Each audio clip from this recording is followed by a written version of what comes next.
Hi, I'm Emma. Before we start this crazy story, make sure to like and subscribe for more. You won't believe what I went through. In our cozy suburban home, my older sister Sophia was always the center of attention. Our parents adored her, and I felt like I was just the other daughter. One night, Sophia's jealousy went too far. I woke up to a cold breeze and a sharp sound. My heart raced as I felt my head and discovered my long hair was cut off and scattered on my pillow. Sophia stood there with scissors, smirking with satisfaction. "Sophia, what did you do?" I asked, tears forming in my eyes. "Oh, come on, Emma. It's just hair. It'll grow back," she said dismissively, twirling the scissors. I couldn't believe her cruelty. I rushed to our parents' room, desperate for help. "Mom, Dad, look what Sophia did to me," I cried, showing them my chopped hair. Our parents, groggy and annoyed, didn't seem to care. "Emma, it's the middle of the night. This is ridiculous," Dad grumbled. "Mom, you have to see what she did to me," I pleaded. Mom sighed and rubbed her temples. "Can this wait until morning?" "No, it can't," I protested, feeling overwhelmed. The argument heated up as Sophia walked in, pretending to be innocent. "I was just trying to help." She always complained about how long her hair was. "Help? You call this help?" I said, stunned. Our parents looked tired and exchanged worried glances. "Maybe she was just trying to," Mom started. "To what? Ruin me?" I interrupted, feeling the sting of injustice. The tension in the room was thick. "Sophia always gets away with everything, and you never believe me." My voice cracked with anger and sadness.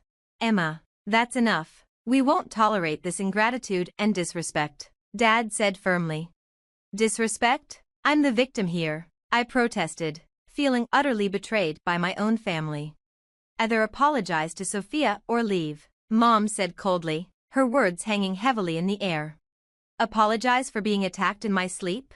I felt overwhelmed by the unfairness of it all. I looked at my family, the people who were supposed to protect and understand me, but they felt like strangers. With tears streaming down my face, I packed a few things and left. The door slammed behind me, the sound echoing my broken heart. Alone and hurt, I stepped into the night, feeling the weight of their injustice. Little did I know, this was just the start. The road ahead was long, but I was determined to find justice. As I left my family home, I wandered through the dark streets with just a suitcase of belongings. Reaching Lena's apartment felt like finding a lighthouse in a storm. Lena opened the door, her eyes wide with surprise. "Emma, what happened?" she asked. "They kicked me out just like that," I said, tears welling up again. Lena let me in and offered me a safe place. As I told her about the night, her shock turned into anger.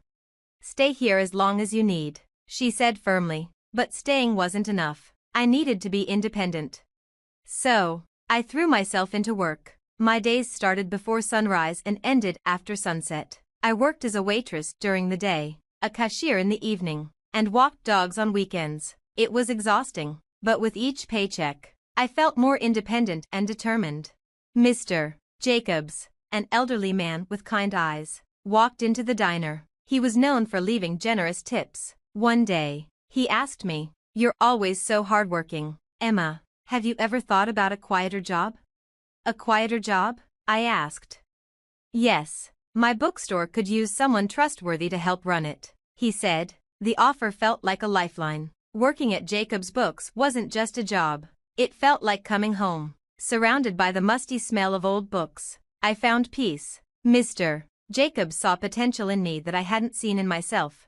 "You're meant for bigger things, Emma. Don't let this define you," he often said. His words stayed with me as I sat across from Miss Turner, a sharp legal advisor recommended by a bookstore regular. Her office was filled with books and legal files, showing her busy career.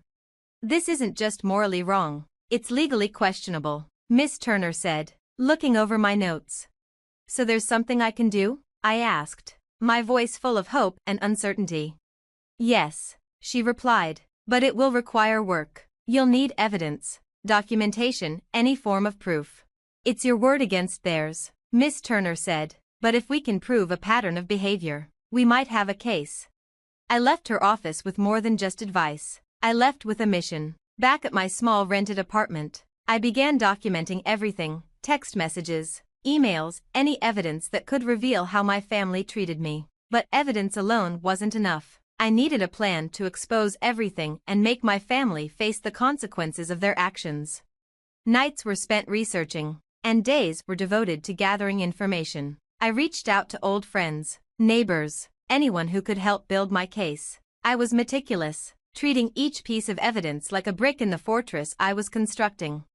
Document everything. Leave no stone unturned, Miss Turner advised during our weekly meetings, and that's exactly what I did.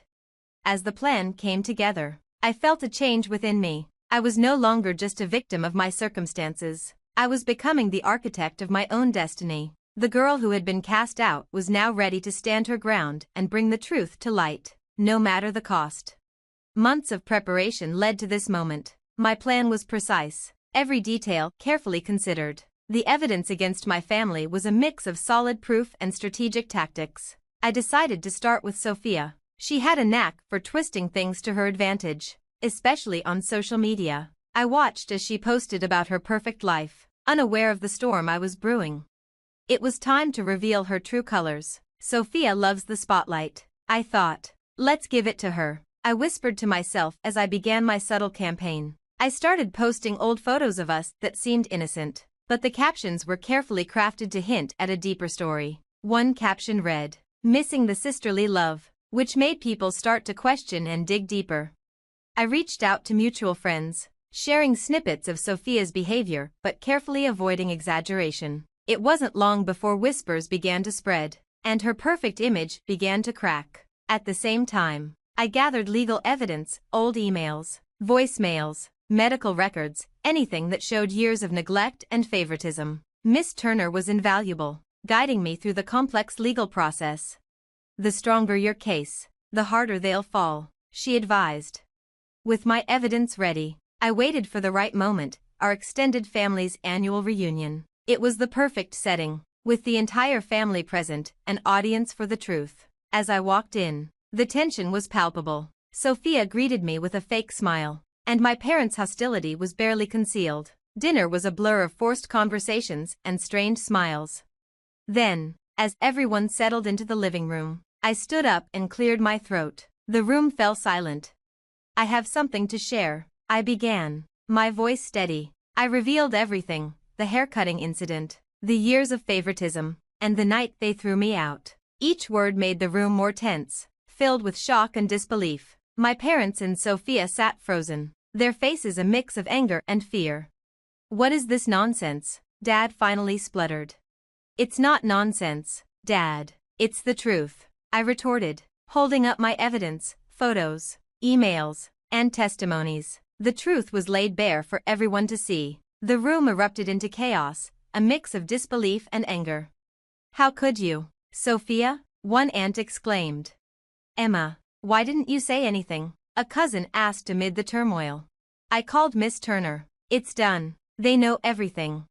"Good. I'll handle it from here," she replied. The wheels of justice were set in motion, and the chapter of that dramatic night closed. The facade of my perfect family was shattered, and legal proceedings began. For the first time, I felt a sense of closure. The road ahead was still long, but justice was finally within reach.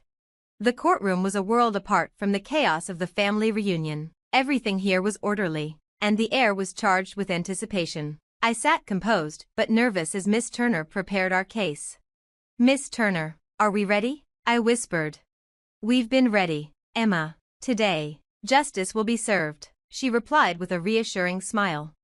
The judge called the court to order, and the silence was deafening. Miss Turner began with calm confidence, laying out the facts of my case with precision. She presented the emails, photos, and testimonies, each piece of evidence driving home the truth of my family's deceit.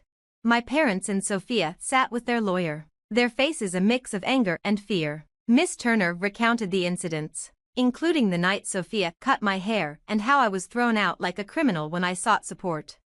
The judge listened intently, occasionally nodding as Miss Turner spoke. The courtroom was captivated by the unfolding story.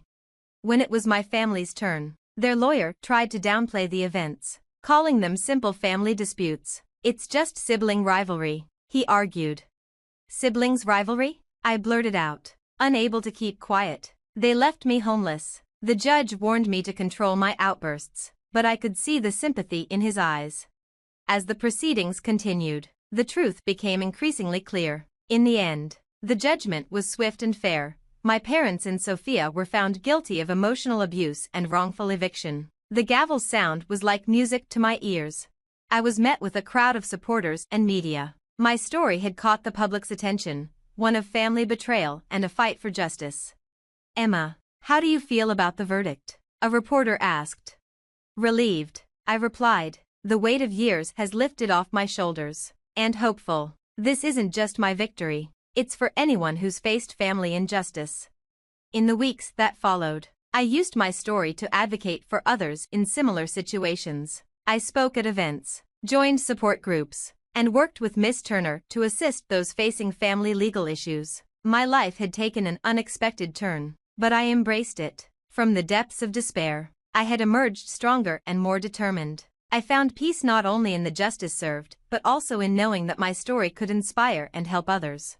As for my family, they faced the consequences of their actions. Their once perfect image was shattered. I didn't take pleasure in their downfall, but I felt a sense of closure. Looking ahead, I knew the road wouldn't always be easy, but I was prepared for whatever came next. The toxic people in my life had received their comeuppance, and I, Emma, had found my triumph.